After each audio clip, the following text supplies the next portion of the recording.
आपको एक अहम खबर से मैं आगाह करूंगी कि इस वक्त चाइना जो है चाइनीज एम्बेसी वीजा नहीं दे रही। आप रोज बरोज कोई ना कोई नेगेटिविटी की खबर आई रहती है। पाकिस्तानी पासपोर्ट पे चाइनीज एम्बेसी वीजा नहीं दे रही। हाँ भाई हाँ, हम ये बचपन से सुनते आ रहे हैं कि पाक चीन दोस्ती हिमालय से ऊंची है, समंदरों से गहरी, और इस दोस्ती के नज़ारे हमने जगह जगह देखे। अच्छा, आज जरा चीन का वीजा लगा के दिखा दें, आपको तफरीक का चीन का वीजा मिलता ही नहीं है। बस अब दोस्ती खत्म।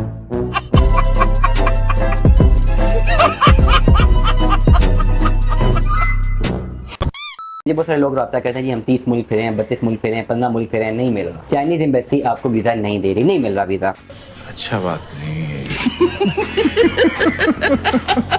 कि चाइना ने कहा है पाकिस्तानियों का विजिट वीजा भी कैंसिल। अब हम रिस्ट्रिक्ट करेंगे। चाइना इस वक्त पाकिस्तान से बहुत ज्यादा नाराज है। घर से निकलते और दुनिया का 8वां अजूबा कहलाने वाली शाहराह रेशम हो या फिर बिजली के मंसूबे और सी पैक जैसा अजीमुशान मंसूबा, इस लाजवाल दोस्ती की गवाही एक से बढ़कर एक है। कुछ दूर चलते चीन ने पाकिस्तान में काम बंद कर दिया।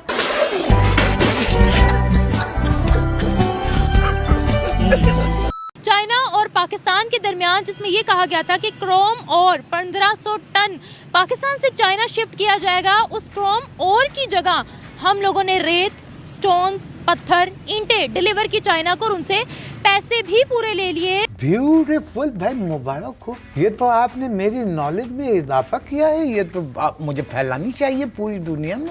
ऑफिशियल वेबसाइट पे जाते हैं तो इस वक्त चाइना की वीजा की अपॉइंटमेंट ही नहीं मिल रही। वो जो बार है वो बिल्कुल ब्लर हुआ हुआ है, आप उस पर क्लिक ही नहीं कर सकते। मतलब ये अगर आपने चाइना का वीजा अप्लाई करना है आप डायरेक्टली अप्लाई नहीं कर सकते।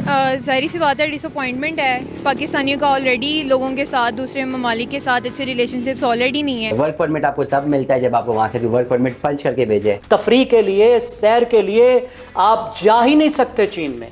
आपका कोई दूसरा मकसद होंगे तो जाएंगे। चाइना के साथ ही थोड़े बहुत हालात हमारे अच्छे थे, अब उनके साथ भी खराब हो रहे हैं। अगर आपके पास वर्क परमिट है भी तब भी वर्क परमिट अप्लाई करेंगे तो आपके पास ऑप्शन होना चाहिए। तो लिटरली इस वक्त जो समझ आ रही है कि चाइना का वीजा एक फर्स्ट टाइमर के लिए मुश्किल लग रहा है, जो कि फर्स्ट टाइम चाइना जाना चाहता है या सेकंड टाइम में जाना चाहता है, डजंट मैटर।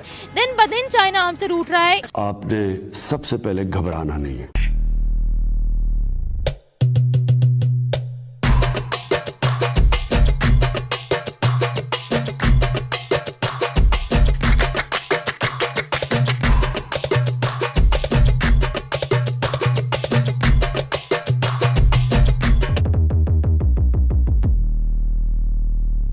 इस आसमानी कौम पर एक से एक अजाब टूटे जा रहे हैं। अब नया अजाब टूट गया इन पाकिस्तानियों पे। पहले तो इस्लामी ब्रदरहुड मुल्क ने इनको जलील किया, इनको ख्वार गया, इनके जूते मारे, वहाँ इनकी रिस्ट्रिक्शन लगा दी, वीजा बैन कर दी है, नो एंट्री कर दी पाकिस्तानियों की। अब तो इनके मुंह बोले पप्पा चाइना ने भी रिस्ट्रिक्शन लगा दी है। हालांकि पूरी तरीके से वीजा बैन नहीं किया है पाकिस्तानियों का, लेकिन पाकिस्तानियों के लिए बहुत सारी रिस्ट्रिक्शन लगा दी। अब जब तक कोई वैलिड रीजन नहीं होता है तब तक कोई भी पाकिस्तानी चाइना नहीं जा सकता। चीन में देखा है मैंने। चीन में जब मैंने स्टूडेंट के तौर पर अप्लाई किया था तो मैंने एक दफा का वीजा मांगा था, उन्होंने बगैर पूछे 2 ठप्पे लगाए थे कि आप 2 दफा चले आना। आज जरा चीन का वीजा लगा के दिखा दें, आपको तफरीक का चीन का वीजा मिलता ही नहीं है।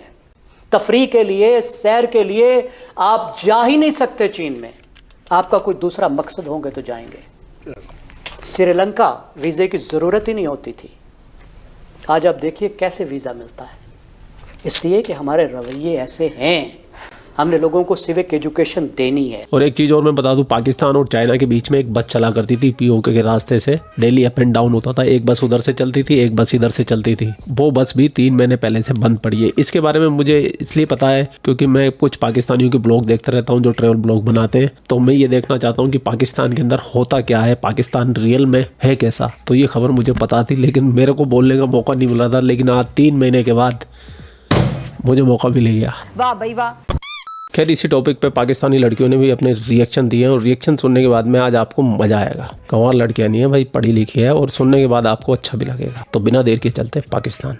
जाहिर सी बात है, डिसअपॉइंटमेंट है। पाकिस्तानियों का ऑलरेडी लोगों के साथ, दूसरे ममालिक के साथ अच्छे रिलेशनशिप्स ऑलरेडी नहीं है, और मज़ीद इस तरह की हरकतों के बाद जिन लोगों के साथ, जिन कंट्रीज़ के साथ हमारा अच्छा रिलेशनशिप है तो हम उससे भी हाथ खो बैठेंगे अपना, और इवेंचुअली फिर हमारे पास कोई भी नहीं होगा। हम वैसे ही एक वीक कंट्री हैं, हमारे पास वैसे ही कुछ नहीं है, अच्छे रिलेशनशिप हमारे पास वैसे ही नहीं है, वैसे ही हम लोग गुलाम हैं। ऊपर से जो मुल्क हमारे साथ दोस्ती करना भी चाहते हैं और वो हमें सपोर्ट भी करना चाहते हैं, हम उनके साथ भी फ्रॉड करेंगे तो eventually we will end up alone. हम किसके गुलाम हैं? हम सबको पता है किसके गुलाम हैं।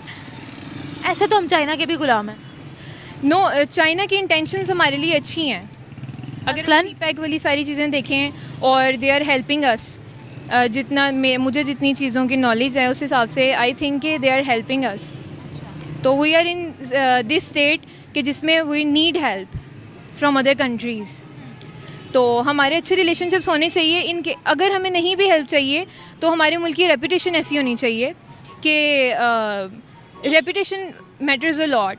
हमें वैसे ही सारे लोग स्कैमर समझते हैं। अगर जहाँ पे मुल्कों में जहाँ पे पाकिस्तानी स्टूडेंट्स बाहर जाते हैं या वर्क परमिट पे जाते हैं, तो जब उनके नेटिव्स को पता चलता है वो यार पाकिस्तानी, तो they treat us as scammers. तो फर्स्ट ऑफ ऑल उनका फर्स्ट ओपिनियन ही यही होता है, इंडियंस को भी इतना बुरा नहीं समझते जितने पाकिस्तानियों को बुरा समझते हैं। तो after this scam they will think that yes Pakistanis are scammers. Obviously we are. आप क्या कहोगे? That's kind of shocking too, but एक तरह से ना आप इस पर यकीन भी कर सकते हो इस बात पे कि हम कर सकते हैं, ये हमने कर दिया है। मतलब जैसे हमें इन्फॉर्मेशन नहीं है अगर इस बात की, अगर हमें पता चलता है कि शॉकिंग भी होता है एक लेवल पे, बट हमें यकीन भी आता है कि हाँ हम ऐसा कर सकते हैं। क्योंकि जिस तरह का हमारा पॉइंट ऑफ व्यू हो चुका है ना, और जितना हम लोग डल हो चुके हैं, जैसे जितने भी फेक हमारे यहाँ पे बन रहे हैं, जैसे हैकिंग हो रही है और हम इस चीज़ को इतना नॉर्मल लेते हैं, तो अब जैसे हमें आदत हो गई है इस चीज़ की कि धोखा करना है। ठीक है, ऐसे हम पे एक थप्पा लग गया है ना, तो अब जब कर रहे हैं तो करते रहते हैं, फिर देन फेक इट करने की ज़रूरत क्या है, ये वाला सीन है। तो आई थिंक कि पहले रिलेशंस बहुत कम थे, और जिस तरह का चाइना का और पाकिस्तान का रिलेशन है तो it was good, it was going good. जिस तरह उन्होंने ट्रेन में इतना इन्वेस्ट किया, एंड देन थोड़ी देर पहले विजिट भी हुआ था उनके प्रेसिडेंट का पाकिस्तान में, एंड नाउ उन्होंने अब ये कर दिया। पहले अब तो दुबई में भी हमारे वीज़े के इतने प्रॉब्लम स्टार्ट हो गए हैं, तो हम लोग का अब एक दुबई जाना भी मुश्किल हो गया, तो चाइना क्या चीज़ रह गई। तो उन्होंने भी बंद कर दिया, तो हर जगह जब रास्ते बंद हो जाएंगे तो पहली अंडर डेवलप्ड कंट्री है, तो क्या ही इसका रिजल्ट होगा, ख़त्म हो रहे हैं आहिस्ता आहिस्ता। चाइना पहले ही हमसे बहुत नाराज़ है। वो कहते हैं एक तो हमारे सिटीजन्स भी यहाँ अटैक होता रहता है, हम लोग अपने सिटीजन्स को पाकिस्तान नहीं भेजेंगे, स्पेशल इन इलाकों में। उन्होंने एक एडवाइजरी जारी की थी, अभी वो वीज़ाज रिस्ट्रिक्ट कर रहे हैं हमारे लिए। पहले कैसी दोस्ती थी चाइना के साथ और अब कैसी है? अब तो वो प्रॉपर हमें गुलामों की तरह ट्रीट कर रहे हैं। डीप डाउन आई थिंक कि हिपोक्रेट वाला सीन हम में था कि हम भी उनसे हमें दे रहे थे फ़ायदा और हम ले रहे थे फ़ायदा उनसे, लेकिन ना अब हम लोग उन्हें शो करने लगे हैं कि we are hypocrites, we are doing this, खुलेआम कर रहे हैं। और it was kind of disturbing and it is kind of disturbing हमारे लिए। जो लोग कर रहे हैं उनकी तो आदत, उन्होंने इस लेवल पे अगर कर लिया बड़े लेवल पे, तो छोटे लेवल पे वो क्या ही कर रहे होंगे, अपने मुल्क में क्या कर रहे होंगे, जो एक इतने अच्छे रिलेशनशिप के साथ वो सिंसियर नहीं है। और हालांकि रिलेशनशिप हमें फ़ायदा ही दे रहा है, हमारा कोई नुकसान नहीं है इसमें, और हमें बहुत सी अपॉर्चुनिटीज़ दे रहे हैं हमारे स्टूडेंट्स में, स्कॉलरशिप्स में इतनी अपॉर्चुनिटीज़ हमें मिलती हैं चाइना से, तो अब नहीं मिलेंगी। लाइक दे केयर, वो पहले भी स्टूडेंट से कितनी करते हैं। चाइना हमसे सिंसियर था शुरू से, आई थिंक था। चाइना तो इन्वेस्टमेंट ही वहीं पर करता है जहां उसको पता होता है इस कंट्री ने दोबारा कर्जा वापस नहीं करना, इनकी ज़मीन ही हत्याऊंगा। गवादर चली गई है हमारे हाथ से था, बट देख इन्वेस्टमेंट भी तो, हम भी तो ले रहे थे ना, ऑल्दो वी नो, हमें इस बात का पता है, बट हम उनसे ले रहे थे, या तो हम ना लेते। हम लोग उस लेवल पे थे तब कि हम उनसे ना लेते, बट अब हम ले भी रहे हैं और साथ साथ उनके साथ भी बुरा कर रहे हैं जिनसे ले रहे हैं। ऑल्दो वी नो हम उनके नीचे लगे हुए हैं। अच्छा है, और हाँ, लेकिन हम उनके साथ फिर भी बुरा कर रहे हैं, मतलब जो जिनसे आपने लिया है आप उन्हीं के साथ बुरा कर रहे हो, नमक हरामी कर रहे हो, ये वाला सीन नहीं हो जाएगा। हम नमक हराम भी है अब क्या, और बहुत से अल्फाज हैं कही जा सकते हैं कि इतनी डिसअपॉइंटमेंट अब स्टूडेंट्स में, आपकी फ्यूचर जनरेशन अपने मुल्क से इतनी ज़्यादा डिसअपॉइंट हो चुकी है कि पहले हम इतने पेट्रियोटिक थे और हमारी इतने जज्बात होते थे कि पाकिस्तान जिंदाबाद एंड दिस एंड वो कहते हैं पाकिस्तान से जिंदा भाग। हाँ, अब तो पाकिस्तान से सब निकल रहे हैं, ज़्यादा स्टूडेंट्स ही निकल रहे हैं, हम लोग ही निकल रहे हैं। हमारे point of view totally change हो चुके हैं, जिस तरह के हालात हमारे मुल्क में बन गए हैं। एजुकेशन को कोई प्रायोरिटी दी ही नहीं जाती है, और जो पढ़ता है वो डाउन से डाउन ही जा रहा है, जो नहीं पढ़ता वही अप है।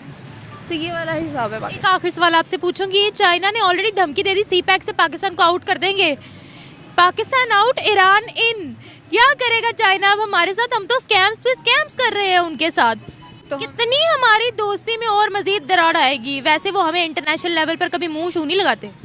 इंटरनेशनल लेवल पे हमें मुंह नहीं लगाते, पर to some extent they were helping us, ठीक है। तो हमने अपने ही पाँव पे कुल्हाड़ी मारने वाला हिसाब है, ठीक है। तो यही बात है ना कि we will end up alone. तो हमारे मुल्क अपनी प्रोग्रेस के लिए तो कुछ करता नहीं है, और अगर कोई हमारे मुल्क के लिए प्रोग्रेस करना चाह रहा है तो हम उनसे भी इवेंचुअली मतलब हाथ हम लोग हमारे खाली हैं। हमने अपने पाँवों पे कुल्हाड़ी मारी है।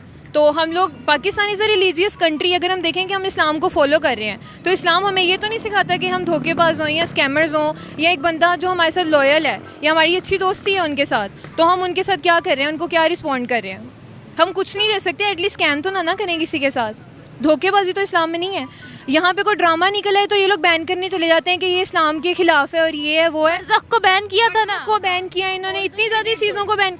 मीडिया को ये कहेंगे ये फिल्म नहीं आ सकती, मस्जिद में शूट नहीं हो सकता, ये नहीं कर सकते, वो नहीं कर सकते, दे आर लाइक दिस। और जब इतने बड़े बड़े स्कैम्स होते हैं, इतने बड़े बड़े लेवल पे स्कैम्स होते हैं, now they are like totally okay with that.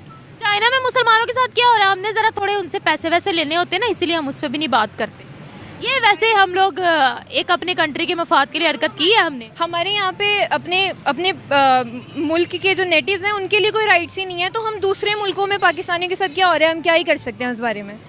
यहाँ पे हमें राइट्स मिले तो हम दूसरे मुल्कों वाले से कहें ना कि आप हमारे बशिंदों के साथ क्या कर रहे हैं, तो अभी तो हम कुछ भी नहीं कह सकते। तो मैं इन कन्याओं से बोलना चाहूँगा, देखो तुम कितनी भी अच्छी बातें कर लो, कितनी भी प्यारी बातें कर लो, तुम्हारे मुल्क के जो लोग हैं, जो तुम्हारे मुल्क का सिस्टम है, जो तुम्हारे हुक्मरान है, वो कभी नहीं सुधरने वाले। मैं ये कभी भी नहीं कहता कि पाकिस्तान में 100 के 100 लोग गलत है। मैं ये बोलता हूँ पाकिस्तान में 100 में से 90 से ज़्यादा लोग गलत है, और जो 10% सही है वो इन जैसे लोग हैं जो थोड़े से पढ़े लिखे हैं, समझ रखते हैं, लेकिन इनके दिमाग में भी वही आसमानी ज्ञान थोड़ा सा हावी हो ही जाता है, क्योंकि माशरा ही ऐसा है, गलती इनकी भी नहीं है। अब कल तक जो VPN हराम था, अब वही मौलाना बोल रहे हैं कि ये हराम नहीं है। जो रजिस्ट्रेशन हो जाए VPN का वो हराम नहीं है, जो रजिस्ट्रेशन ना हो वो हराम है। मतलब VPN रजिस्ट्रेशन करा के कौन चलाता है मेरे भाइयों, हद कर दी यार इन मौलानों ने। मतलब क्या ही बोले, अब नेक्स्ट लेवल है भाई, नेक्स्ट लेवल। मैं सीरियसली बता रहा हूँ, ये कौम है ना सिर्फ कॉमेडी के लिए रह गई है, सिर्फ मनोरंजन के लिए। वाह भाई वाह। खैर पूरा वीडियो आपने देख लिया। वीडियो देखने के बाद में आपकी क्या राय है, कमेंट सेक्शन आपका, आप भी कमेंट करके अपनी राय रख सकते हैं। आप लोग अपना ख्याल रखें, आपका भाई आपके लिए पाकिस्तान से रिलेटेड वीडियो लाता रहता है। जय हिंद, वंदे मातरम, जय श्री राम, जय श्री राम,